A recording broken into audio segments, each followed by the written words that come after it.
Good morning students. आज मैं class 7 के लिए एक न्यू चैप्टर है ट्रांसपोर्टेशन, वो स्टार्ट कर रहा हूँ, जो आपके बुक का 3rd यूनिट है। तो इस चैप्टर में हम लोग पढ़ेंगे कि ट्रांसपोर्टेशन क्यों नेसेसरी है। ट्रांसपोर्टेशन को डिफाइन करेंगे, ट्रांसपोर्टेशन क्यों नेसेसरी है इसे समझेंगे, और फिर हम बारी बारी से देखेंगे कि प्लांट और एनिमल में डिफरेंट मटेरियल का ट्रांसपोर्टेशन कैसे होता है, यानी what is the mechanism of transportation inside the plants and animal body.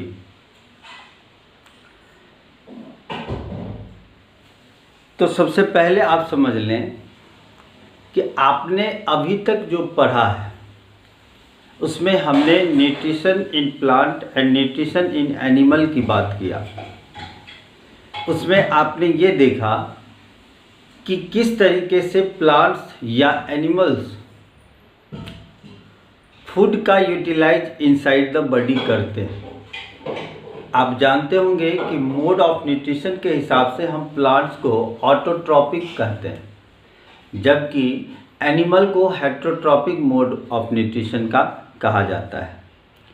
Autotrophs का मतलब होता है कि फूड का फॉर्मेशन जो बिना किसी दूसरे के हेल्प का करता हो उसे हम ऑटोट्रॉप्स कहते थे, और प्लांट बिना किसी दूसरे ऑर्गेनिजम्स के हेल्प का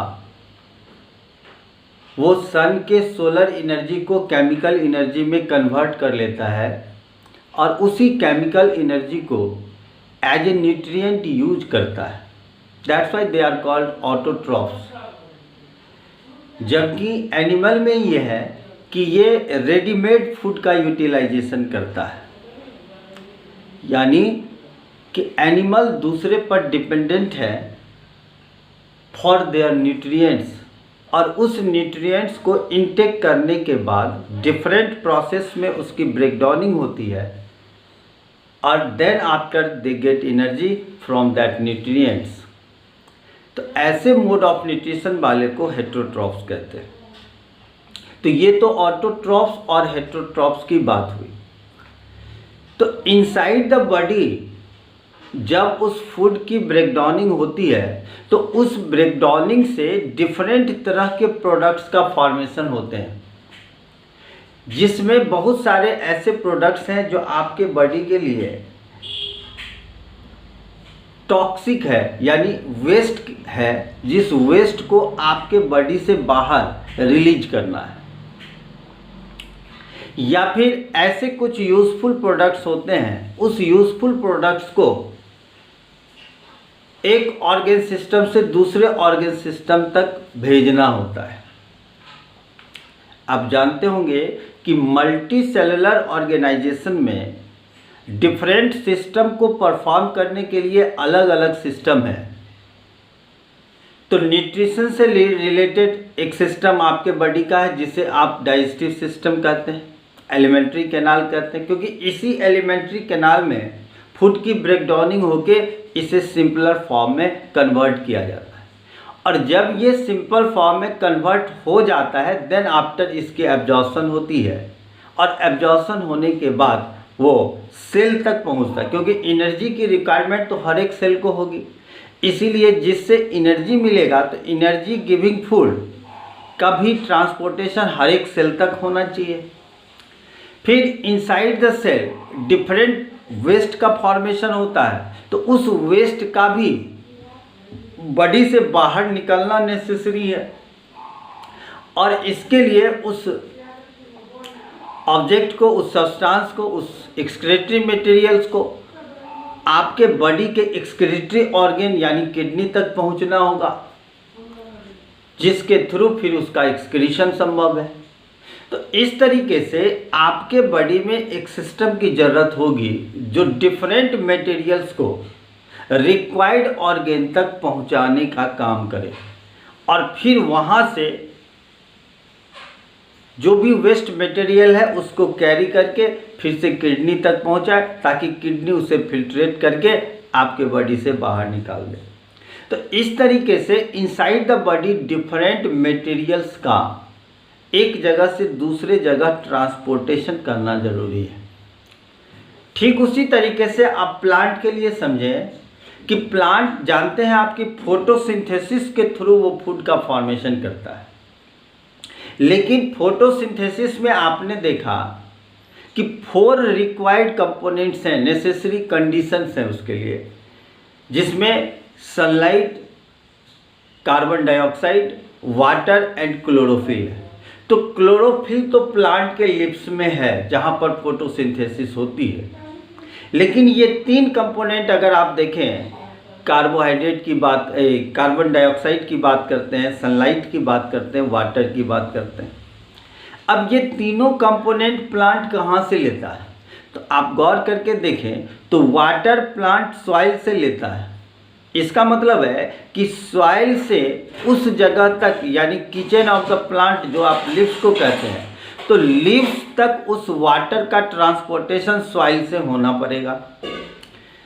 दूसरी बात यह है कि सनलाइट और carbon dioxide outside the leaves body, यानी वो इन्वायरमेंट से लेता है। तो इन्वायरमेंट से सनलाइट और कार्बन डाइऑक्साइड को इंटर होके क्लोरोफिल तक पहुंचना होगा, यानी यहाँ पर भी ट्रांसपोर्टेशन की जरूरत है। उसी तरीके से जब प्लांट के इनसाइड फूड का फॉर्मेशन हो जाता है, देन आफ्टर आप देखेंगे कि फ्लोएम के थ्रू पूरे प्लांट बॉडी में उस फूड का डिस्ट्रीब्यूशन होता है।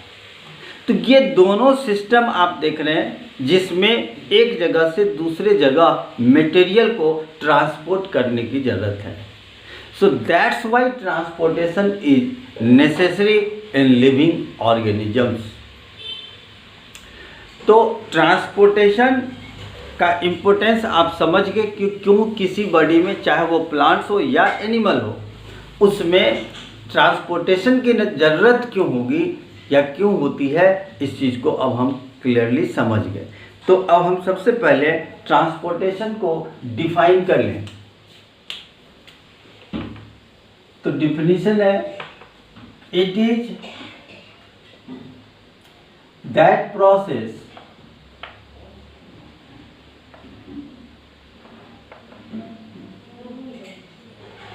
through which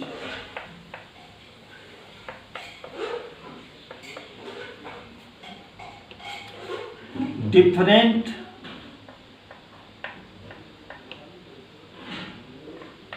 materials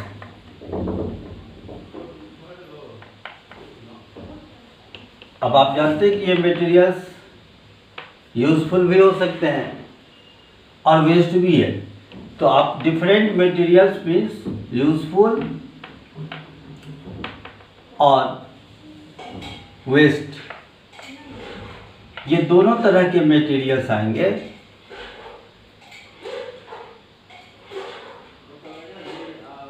transported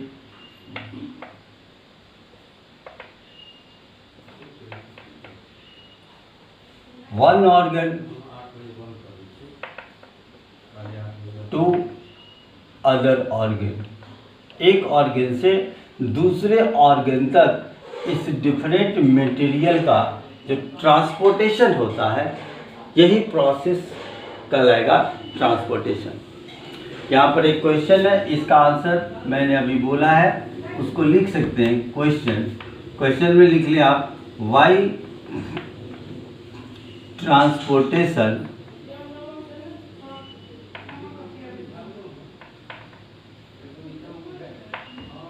is necessary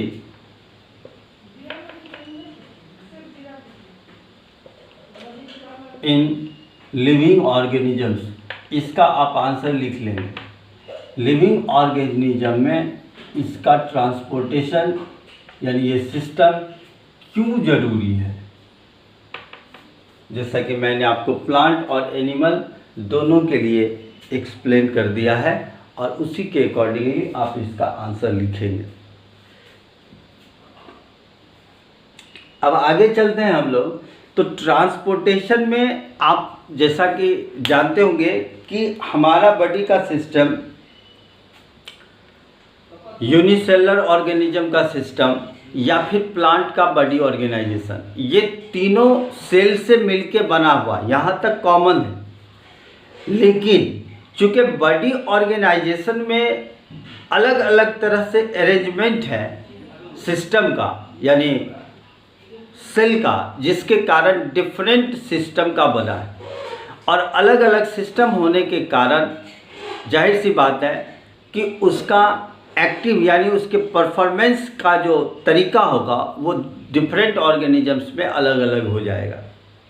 जैसे हम यूनिसेलुलर की बात करें तो उसके बॉडी ऑर्गेनाइजेशन में चूँकि एक ही सेल है तो वो सिंगल सेल के थ्रू ही लाइफ के डिफरेंट एक्टिविटीज़ को परफॉर्म करता है। तो उसकी एक्टिविटी उसी सिंगल सेल के थ्रू ही परफॉर्म हो पाएगी।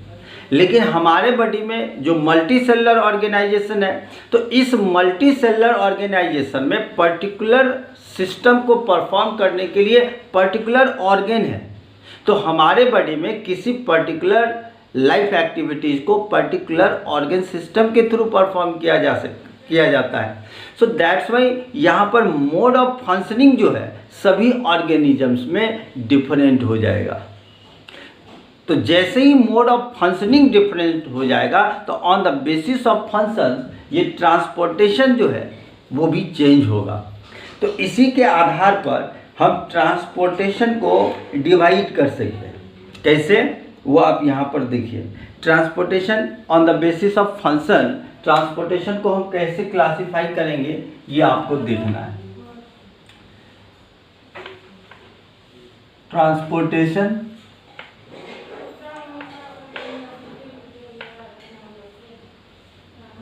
तो ये दो तरह के ऑर्गेनिजम्स हैं, इन एनिमल्स, इन प्लांट्स। ये दोनों एक ऑटोट्रॉफ्स मोड ऑफ न्यूट्रिशन का हो गया जो प्लांट है, और एनिमल्स का हम देखें तो ये हेटेरोट्रॉपिक मोड ऑफ न्यूट्रिशन का है। तो मोड ऑफ न्यूट्रिशन दोनों में है अलग, चूँकि बॉडी ऑर्गेनाइजेशन ही डिफरेंट है तो इसमें ट्रांसपोर्टेशन के लिए भी अलग अलग सिस्टम होंगे। अब एनिमल में देखें तो एनिमल फिर से दो तरह का हो जाएगा। आप जानते हैं कि एनिमल में यूनिसेलुलर भी है, मल्टी सेलुलर भी है। तो यहाँ पर ये दो तरह का हो गया, यूनिसेलुलर और मल्टी सेलुलर।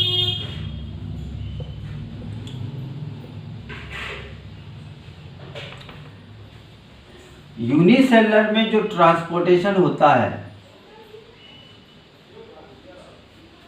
तो इसमें जनरल है वो होगा या तो डिफ्यूजन के थ्रू और ऑस्मोसिस। ये दो प्रोसेस है जिस प्रोसेस के थ्रू इसमें ट्रांसपोर्टेशन होता है। इसका एक्सप्लेनेशन आप जानते होंगे कि डिफ्यूजन ऐसा प्रोसेस है जिसमें किसी भी मटेरियल का, खास करके गैसियस मटेरियल का, ट्रांसपोर्टेशन हायर कंसंट्रेशन से लोअर कंसंट्रेशन के तरफ होता है। That process is known as diffusion. और यही चीज़ होती है कि जो यूनिसेलुलर ऑर्गेनाइजेशन है, तो यूनिसेलुलर ऑर्गेनाइजेशन में जो सेल मेम्ब्रेन है, उस सेल मेम्ब्रेन का बाहर का आउटर इन्वायरमेंट, तो जिस मटेरियल की रिक्वायरमेंट इनसाइड द सेल होगी, अगर उसका concentration outside the cell high है तो उस हाई कंसंट्रेशन से लो कंसंट्रेशन के तरफ ऑटोमेटिकली उस मटेरियल का ट्रांसफ़र हो जाएगा।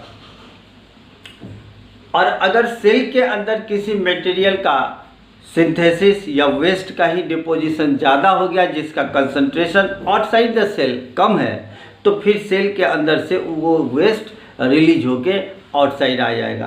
तो इस तरीके से वहाँ पर मटेरियल का transportation by the process of diffusion हो जाएगा। तो डिफ्यूजन में एक्चुअली ध्यान यहाँ पर ये इम्पोर्टेंट रखना है, ये बातें याद रखनी है कि डिफ्यूजन के थ्रू मेनली गैसियस ट्रांसपोर्ट होते हैं बाय द प्रोसेस। अगर हम डिफ्यूजन से देखें तो याद यहाँ पर ये रखना है कि गैसियस ट्रांसपोर्ट इसके थ्रू होगा मेनली।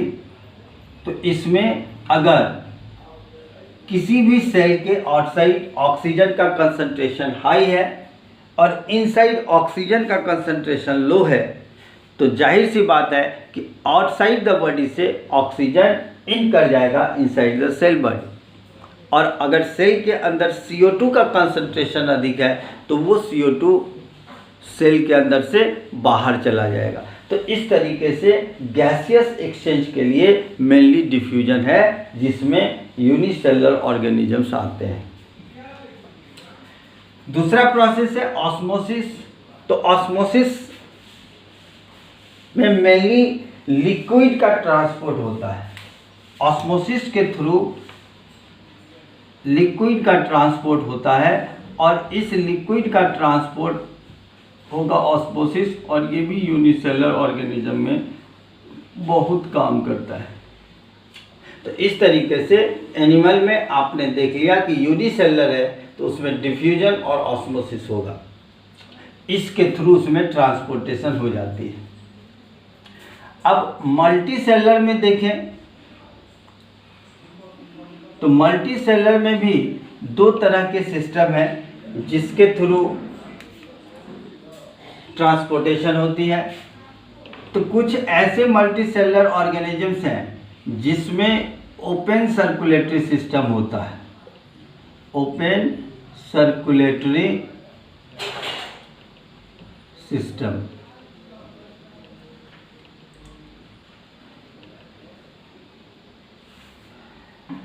एंड जो हायर ऑर्गेनिजम्स हैं, मल्टीसेलुलर ऑर्गेनिजम्स हैं, उसमें क्लोज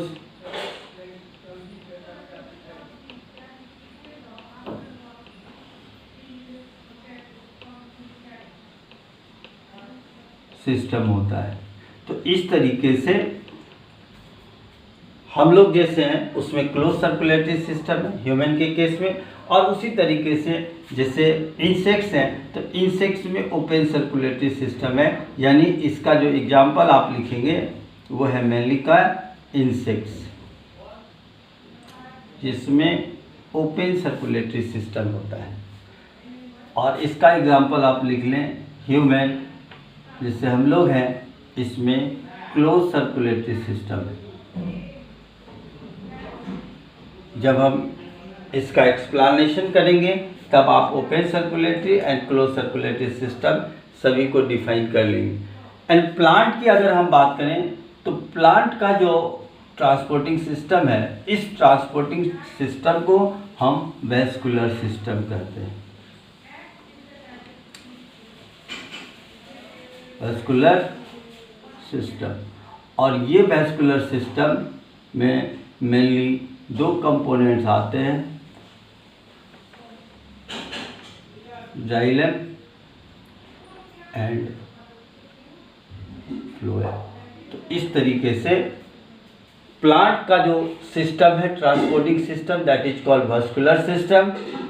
इन एनिमल्स अगर हम देखें तो एनिमल के लिए यही सिस्टम सर्कुलेटरी सिस्टम कहलाएगा। तो circulatory system actually multicellular organisation के लिए है, जिसमें दो तरह के ऑर्गेनिजम्स हैं। एक में होता है ओपन सर्कुलेटरी सिस्टम, दूसरा में होता है क्लोज सर्कुलेटरी सिस्टम, और एक होता है यूनिसेलुलर ऑर्गेनिजम्स जिसमें डिफ्यूजन और ऑस्मोसिस काम करता है। थोड़ा सा यहाँ पर ओपन सर्कुलेटरी सिस्टम और क्लोज सर्कुलेटरी सिस्टम को समझ लें। ओपन सर्कुलेटरी सिस्टम का मतलब है कि इनसाइड द बॉडी जब ट्यूबुलर स्ट्रक्चर, जैसे हम लोग के बॉडी में आर्टरी और वेन है, तो आर्टरी और वेन के अंदर जब ब्लड का फ्लो होगा तब हम उसे कहेंगे क्लोज सर्कुलेटरी सिस्टम। लेकिन वही ब्लड जब ओपनली कैविटी में रहेगा, यानी वहाँ पर उसमें कोई वेसल्स नहीं है, यानी अगर हमारे बॉडी में ब्लड वेसल्स नहीं होता तो ब्लड ऐसे ही ओपनली रहता, तो इस तरह के सिस्टम को ओपन कहते हैं। तो इंसेक्ट में क्या है कि वही वेसल सिस्टम नहीं है, ब्लड वेसल्स नहीं होता, इसीलिए उसमें जो कैविटी है उसी कैविटी में डायरेक्ट ओपनली ब्लड होता है, जिसके कारण हम उसे ओपन सर्कुलेटरी सिस्टम कहते हैं। हम लोग के बॉडी में ब्लड वेसल्स प्रेजेंट है, तो ब्लड वेसल्स के अंदर ब्लड का फ्लो होता है। So that's why we are belong from the close circulatory system.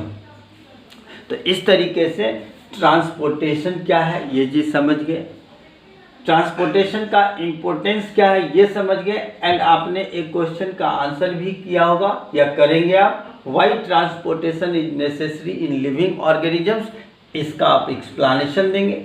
अब देन आफ्टर हम लोग ट्रांसपोर्टेशन को क्लासिफाई किए, क्योंकि बॉडी ऑर्गेनाइजेशन डिफरेंट है तो ये मोड भी अलग अलग हो जाएगा। तो इसी तरीके से हमने एनिमल और प्लांट्स में बांट लिया। तो एनिमल का जो सिस्टम होता है वो सर्कुलेटरी सिस्टम कहलाता है, जबकि प्लांट में ये वेस्कुलर सिस्टम है।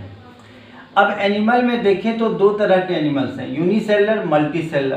तो यूनिसेलर में चूंकि कम्प्लेक्स ऑर्गेनाइजेशन नहीं है, दैट्स वाई वहाँ पर डिफ्यूजन और ऑस्मोसिस के थ्रू मटेरियल का ट्रांसपोर्टेशन होगा, जबकि मल्टी सेलर में दो तरह के सिस्टम आएंगे, क्योंकि वहाँ पर बॉडी ऑर्गेनाइजेशन फिर से डिफरेंट हो जाएगा। तो एक में आएगा ओपन सर्कुलेटरी सिस्टम और दूसरे में आएगा क्लोज सर्कुलेटरी सिस्टम। और प्लांट में जो मटेरियल का ट्रांसपोर्टेशन है उसे हम वेस्कुलर सिस्टम कहते हैं, जो मेनली जाइलम एंड फ्लोएम के थ्रू कंडक्ट होता है। तो अभी के क्लास में इतना ही। आगे मैं पहले एनिमल के लिए एक्सप्लेन करूँगा, देन आफ्टर फिर हम प्लांट की बात करेंगे। तो पहले नेक्स्ट वीडियो में अपलोड करूँगा ट्रांसपोर्टेशन इन एनिमल्स। तो आप लोग थोड़ा सा इसको रीड करके रखें, इस नोट्स को बना लेंगे, और अगर कुछ समझने में परेशानी होगी तो आप फिर से क्वेश्चन कर सकते हैं गूगल क्लासरूम में। Okay, thank you.